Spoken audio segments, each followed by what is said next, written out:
Bejn din is-sena u s-sena d-dieħla diversi kumpaniji lokali u internazzjonali se jkunu investew €9 biljun f'karrieri ta' kwalità.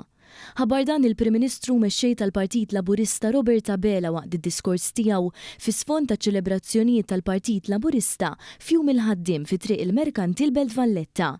Bit-tema bix-xogħol il-ġid tal-Maltin u quddiem folla sabiħa ta' nies, il-Prim Ministru Robert Abela sostna li din il-festa hija għal dawk li verament iħobbu lil ħaddiem. Dr. Abela spjega li 12-il sena ilu f'pajjiżna kellna ma' 8,000 Malti wawċi bla xogħol, però b'differenza llum il-ġurnata qed niċċelebraw bil-kbir l-opportunitajiet ta' kwalità li ħoloq dan il-Gvern.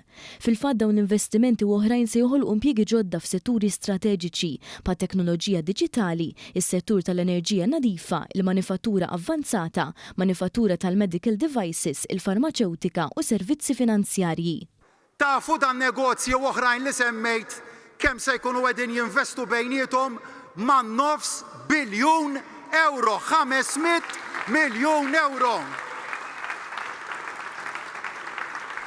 €9 biljun għalikom il-ħaddiema ta' dal-kumpaniji l wħud minnkom qegħdin hawnhekk magħna u nsellmilkom lil kull wieħed u waħda minnkom u bis-saħħa ta' dal-investimenti fil-budget li ġej nerġa' niġi qudiemkom u nkomplu nqasmulkom aktar u aktar ġid.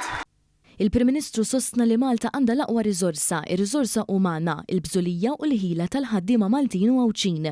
Fid-diskors tiegħu il-Prim Ministru tkellem dwar l-aspirazzjoni li għandu dan il-pajjiż permezz tal-Viżjoni Malta 2050, viżjoni ċara li ma tarax biss tkabbir ekonomiku imma wkoll il-benessri tal-ħaddiema u tal-familji. Il-viżjoni tagħna lkoll ta' poplu sħiħ għax hija miktuba minnkom, mill-poplu kollu ta' dan il-pajjiż.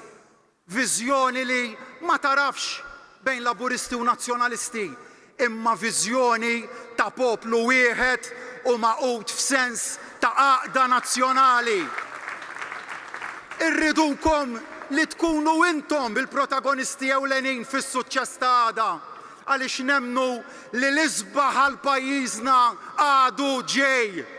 Dr. Abela sostna li dan kollu huwa possibbli għaliex għandna ekonomija li trendi u l-mobilità li nħolqot fis-suq tax-xogħol teħtieġ il-parteċipazzjoni ta' ħaddiema barranin u għalhekk inħolqot il-Malta Labour Migration Policy. ċerta setturi kollhom jalqu u l-pajjiż dak ma jaffordjax.